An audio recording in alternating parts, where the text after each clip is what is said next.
ايه هي اساسا الاعراض الايجابيه للانفصام الشخصيه، او هي ليه اساسا بتسمى بالاعراض الايجابيه.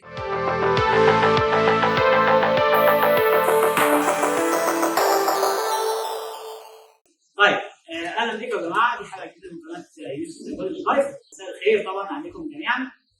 طبعا يعني اول حاجه الصراحه يعني انا قريت الكومنتات الجميله على تعريف الافكار السلبيه، والصراحه يعني قريتها كلها بس يعني لسه ما ردتش عليها. وكمان بس الحاجه يعني اللي انا رديت عليها هي اساسا الخمس نصائح اساسا للتعامل مع التوتر، دي انا قريتها ورديت عليها كلها. ويعني شكرا يعني يا جماعه للكومنتات الجميله. طيب احنا النهارده التوبيك بتاعتنا هي الاعراض. ايه هي الاعراض الايجابيه لانفصام الشخصيه؟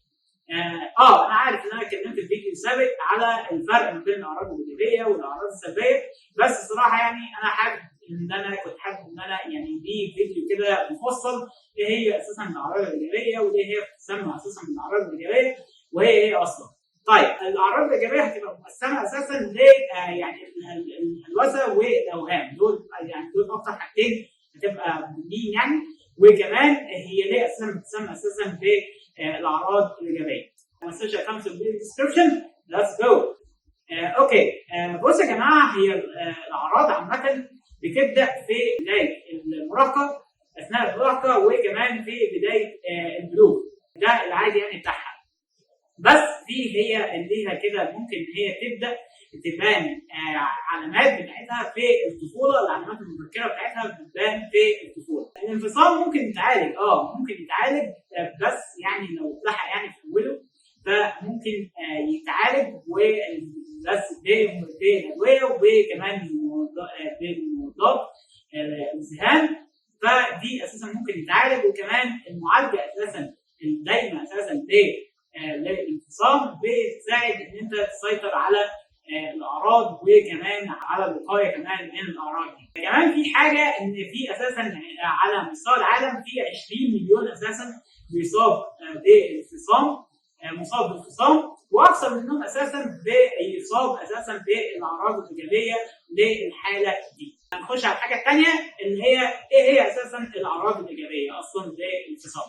الاعراض الايجابيه هي بتبقى افكار او تصورات او افعال مبالغ فيها بزياده، واساسا بتخلي الشخص ما يعرفش ايه الحقيقي من ايه اللي مش حقيقي. يعني فعلا مثلا حقيقي هو ده اللي بيحصل فعلا، ولا في حاجه ثانيه، ولا اللي بيحصل ده مش حقيقي. اول حاجه معانا اللي هي الهلوسه. الهلاوس اساسا مريض الانفصام بيسمع اصوات وبيشوف حاجات وبيشم حاجات وبيشعروا بحاجات هي اساسا مش موجوده اصلا. واساسا يعني انواع الهلوسه في الانفصام بتشمل الاتي.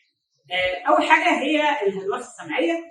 مريض الانفصام بيسمع اصوات جوه دماغهم، تمام؟ ممكن تكون الاصوات دي غاضبه او متطلبه ان هم يعملوا حاجه معينه، وكمان هم اساسا ممكن يكون صوت واحد او اكتر من صوت.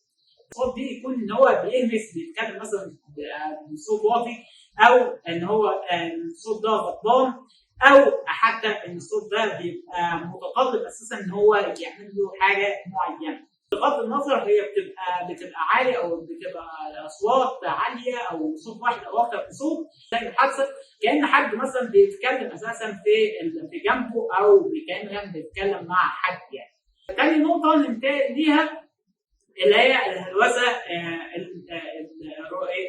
الرؤيه، اللي هي بيشوف فيها حاجات يعني. هنا برضه ممكن الشخص بيشوف حاجات زي مثلا ان هو بيشوف الضوء، او بيشوف اشياء، او بيشوف اشخاص، وده بيبقى دايما اساسا ان الناس اللي هم الاحباء او الاصدقاء ان هم اساسا ما عادش ليهم اساسا وجود على الحياه. طيب وهم اساسا برضه هيقعوا هنا في مشكله ان هم مش هيقدروا اساسا العمق او المساحه يعني بتاع الموضوع يعني. رقم 3 اللي هي اساسا الشم وكمان التذوق. دي بتشمل طبعا يعني الروائح الكريهه والاطعمه والاطعمه الكريهه، وكمان بتشمل الروائح برضو اللطيفه، وكمان بتشمل الاطعمه اللطيفه. بس هنا ممكن اساسا الشخص اصلا يخاف اساسا ان هو ياكل حاجه عشان هو خايف اساسا ان هو يحصل له تسمم. رابع حاجه اللي هي اللمس، ودي اساسا خاصه بالاشياء اللي هي بتمشي على الجسم، زي مثلا بيشعر ان في جيم بتمشي على الجسم، او بيشعر ان في حشرات بتمشي على الجسم.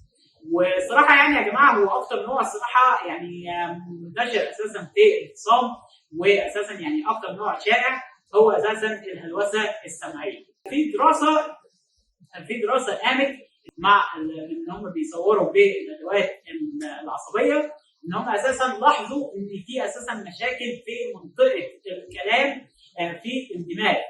فده اساسا ده يوضح اصلا ان هو اساسا المخ اصلا ما بيعرفش يفرق ما بين الاصوات الداخليه او الاصوات الخارجيه. ويعني في خلال الدراسه دي اساسا في ناس كتير اساسا قالت ان هي اشتكت ان هي اساسا بتسمع اصوات. طيب ننتقل لرقم 2 اللي هي الاوهام. الاوهام هي معتقدات الصراحه اللي ممكن تكون غريبه للناس يعني بدرجه يعني كتيره يعني، وسهل برضو ان انت اساسا تعرف ان دي الاوهام دي مش صح، ان الحاجات دي مش صحيحه. في بعض الاحيان بيشعر الشخص بيشعر المريض ان في شخص اساسا بيحاول يسيطر على دماغه من خلال اجهزه الانفاذ، او بيحس ان هو مكتب التحقيقات الفيدرالي في الطريق ان هو يحصل عليه او يحصل عليها، وان هم يعني يمسكوهم يعني. او برضه بيظن ان هم اساسا يعني شخص اخر اصلا، زي مثلا ممثل مشهور او رئيس، او بيحس ان هم عندهم قدرات خاصه او قدرات خارقه مش عند اي حد. انواع الاوهام دي بتشمل الاتي في الفصام يعني. الاوهام الافتراضيه دي بيشعر الشخص ان في حد بيمشي وراه، او في حد بيطارده، او بيحس بخيانه. تاني حاجه الاوهام المرجعيه. الاوهام المرجعيه دي بيحس هنا الشخص اساسا ان هو ان اشكال وسائل التواصل، زي مثلا كلمات الاغاني، او مثلا كلمه بيقولها مضيف مثلا في برنامج تلفزيوني، ان هو اساسا ان في رساله موجهه ليه هو بس. ثالث حاجه الاوهام الجسديه، ودي اساسا مركزه على الجسم بس، وهنا بيشعر المريض ان هو اساسا ان في مرض، في مرض فظيع، او ان هو عنده حاله صحيه بس غريبه شويه، زي مثلا ديدان تحت الجسم، او ان هو بيعاني من الضرر من الاشعه الكونيه. الرابع حاجه الاوهام الدينيه، واساسا هنا بيحس المريض ان هو اساسا عنده علاقه مع الالهه، او عنده زي ان هو ممثل شيطاني يعني، اعوذ بالله يعني. اخر حاجه في الاوهام الهوسيه، ودي بيشعر المريض ان في شخصيه مشهوره مغرمه بيه، او في الناس اللي هو اساسا مش منجذب ليها بيحصل ان هي بتطرده يعني. طيب في حاجه كمان هنا ان هي الافكار المشوشه والخطاب الغير مترتب. طيب الافكار المشوشه دي ان هي اساسا مريض الفصام ما بيقدروش ان هم يرتبوا افكارهم بطريقه صحيحه، وممكن كمان وانت بتتكلم معاهم ان هم اساسا يفقدوا تركيزهم اساسا في المتابعه مع الكلام، وبتحس ان هم اساسا بينطوا لحتت ثانيه، وبتحس ان هو مشتتين.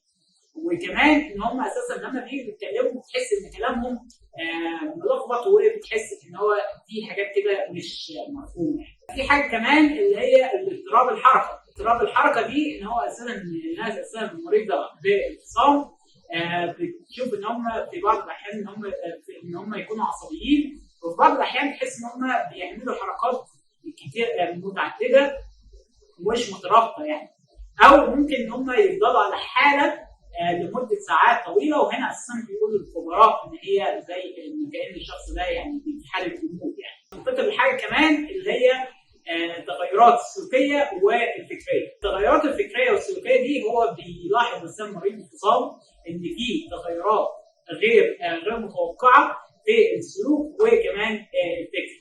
كمان هم بيحسوا ان في كيان اخر بيسيطر على دماغهم، سواء بقى دماغهم او جسمهم، سواء جزئيا او كليا حتى. اخر حاجه هنا معانا اللي هي اضطراب الافكار، ودي ممكن تؤدي اساسا الشخص اساسا يعمل كده ان هو يقدم نفسه بطريقه مش يعني بطريقه غريبه، وكمان دي هتبقى موجوده في الكلام وحتى كمان في الكتابه. ودي اصلا بيحصل اصلا في الفصام، وبيحصل برضه في الانواع الاضطراب الذهنيه المتعدده يعني. برضه اضطراب الافكار ده بيقول لك ان هو يقال ان هو مترابط بان هو مريض الفصام يحاول ان هو يحافظ على التركيز، او ان هو يحاول يقيم الامور بشكل منطقي، او ان هو يحاول ان هو يعمل خطه للعمل، او تبقى الخطه دي تبقى موجهه لهدف معين يعني. الصراحه يا جماعه يعني انا يعني مش مقتنع الصراحه بالحته دي، يعني انا شايف صراحه يعني مريض الفصام اصلا مش هيقدر ان هو يحافظ على تركيزه، ولا هيعرف ان هو يقيم الامور بطريقه يعني واقعيه، او حتى ان هو يقدر يقسم شغله يعني. وده مش بسبب حاجه، يعني مش بسبب مثلا حاجه في القدره، هو بسبب الفصام في الاخر برضه يعني. التغيرات السلوكيه واللغه قد يكون ان هو مؤشر اساسا للاضطراب الفكري ده. اخر حاجه واخر جزئيه معانا في الفيديو ان هو ليه بقى بيسمى اساسا الحاجات دي بالاعراض الايجابيه. طيب بتسمى بالاعراض الايجابيه لان هو بتشير اساسا للتغيرات السلوكيه والتغيرات الفكريه اللي حصلت بعد ما الشخص ده اصاب بالفصام، مش بعدها. وبس كده يا جماعه، دي تبقى نهايه الحلقه بتاعت النهارده، يعني يا رب تكون خفيفه. وبس يا جماعه، لو انت جديد ما تنساش بقى السبسكرايب، وتنزل في الجرس واللايك، وتابعونا على كل الاكونتس بتاعت السوشيال ميديا، وان شاء الله نتقابل في حلقات اخرى، وباي جايز.